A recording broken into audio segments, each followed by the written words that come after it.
안녕하십니까, 박사입니다. 노르딕, 북유럽 하면 때묻지 않은 천혜의 풍광, 오로라, 산타클로스, 울창한 산림과 호수 등이 연상됩니다.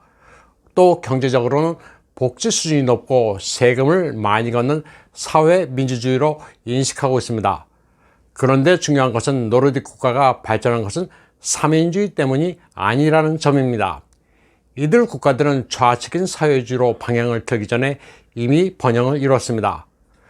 복지를 위한 증세를 한 이후 성장이 꺾였습니다. 볼보, 이케아, 에릭슨, 테트라팩 같은 쟁쟁한 기업들이 설립되고 성장한 것은 19세기 말의 일입니다.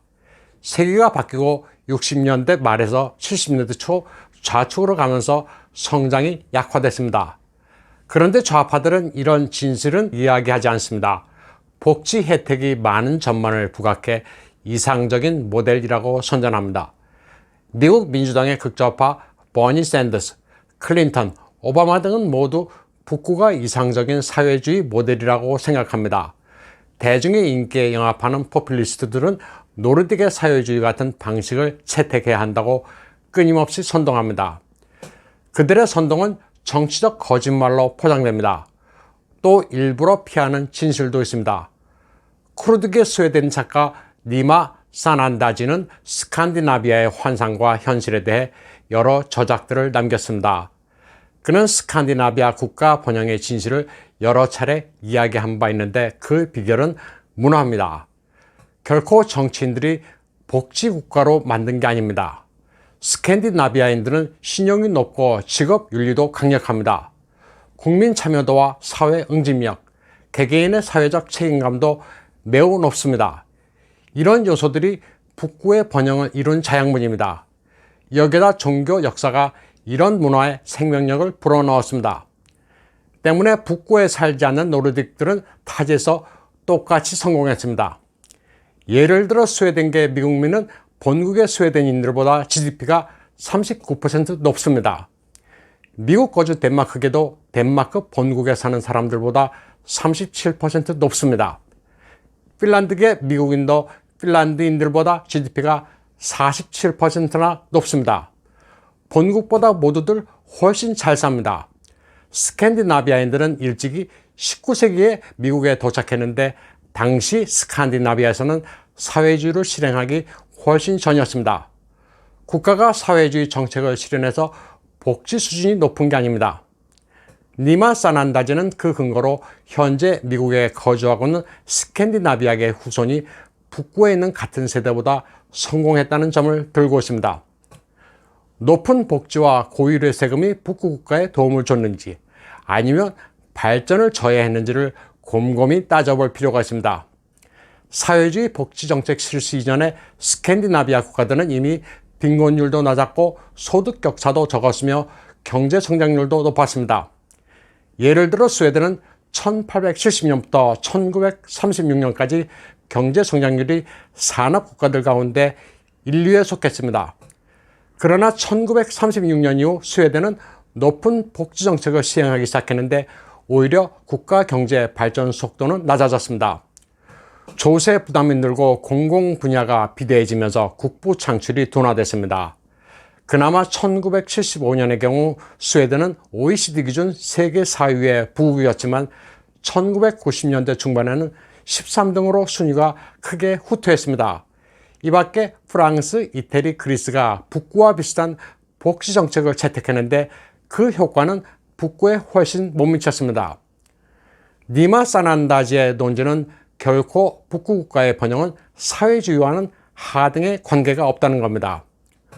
오히려 사회주의는 북구 국가 국민들로 하여금 불로소득을 좋아하는 게으름뱅이로 만들었습니다. 진보를 가로막게 만든 겁니다. 예를 들어 1981년부터 1984년까지 스웨덴의 한 여론조사에 따르면 82%가 자신은 공짜 복지 혜택을 받을 자격이 없다고 응답했습니다. 그러나 2010년부터 2014년까지 여론조사에서는 불과 55%만이 공짜 복지 혜택에 반대한다고 응답했습니다. 20여 년 만에 82%에서 55%로 줄었습니다.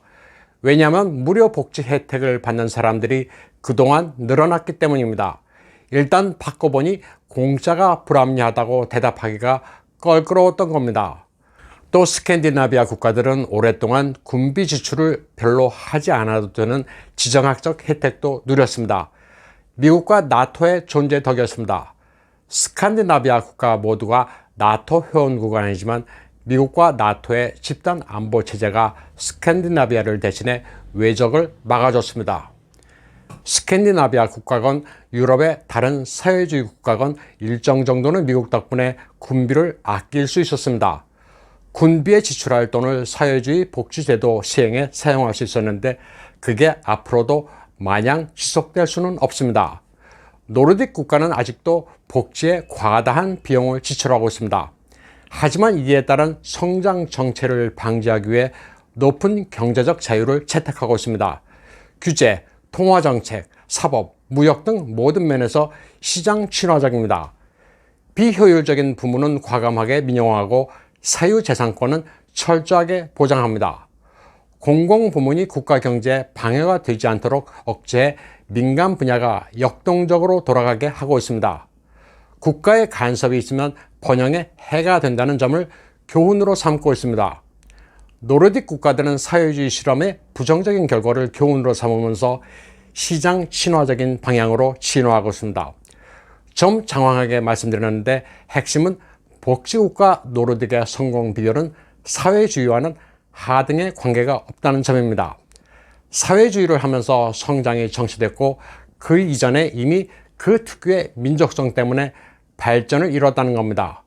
복지하면서 스칸디나비아를 거론하는 이들은 내용도 모르면서 거짓 선동을 하고 있는 겁니다. 노르딕이라고 하면 스칸디나비아보다는 더 확장된 개념으로 여기에는 덴마크, 아이슬란드도 포함되는데 이들 국가가 겪고 있는 근래 문제 가운데 이민자도 빼놓을 수 없습니다. 그래도 프랑스, 영국보다는 사정이 양호한 편인데 최근 덴마크가 이민자의 확장을 막기 위한 조치를 취했습니다. 덴마크는 유럽이 한꺼번에 너무 많은 이민자를 받아들였다면서 늦었지만 최대한 억제한다는 방침입니다.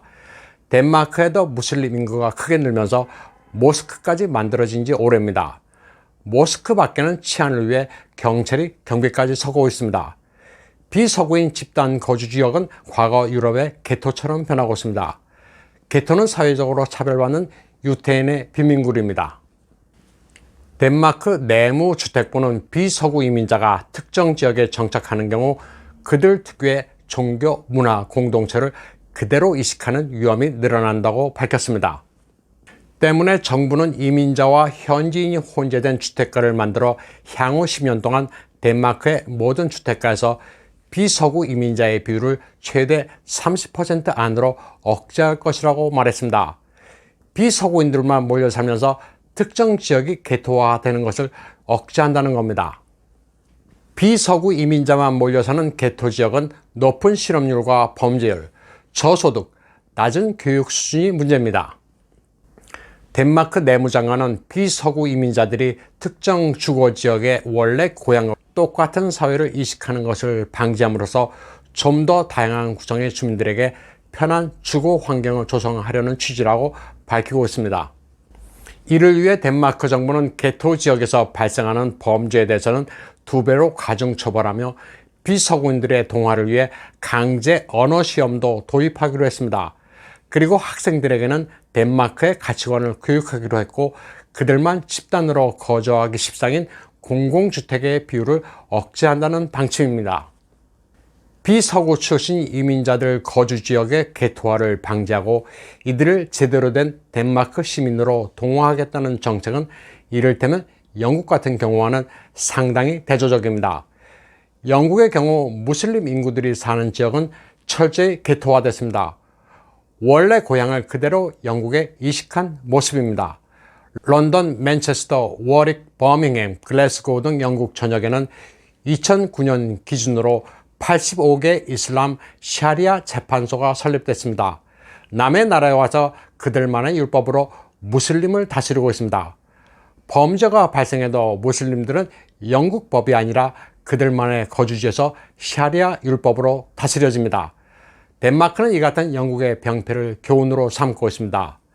스칸디나비아와 노르딕은 한국에서 지리적으로 굉장히 먼 나라입니다. 하지만 이들 국가에 대해 한국인들은 오류로 점철된 잘못된 지식만 가지고 있습니다. 북유럽의 환상은 깰 필요가 있습니다. 그리고 지금 이들 국가에서 발생하고 있는 일들은 우리에게도 시사하는 바가 큽니다. 오늘 방송은 여기까지 하겠습니다. 시청해주신 여러분 감사합니다.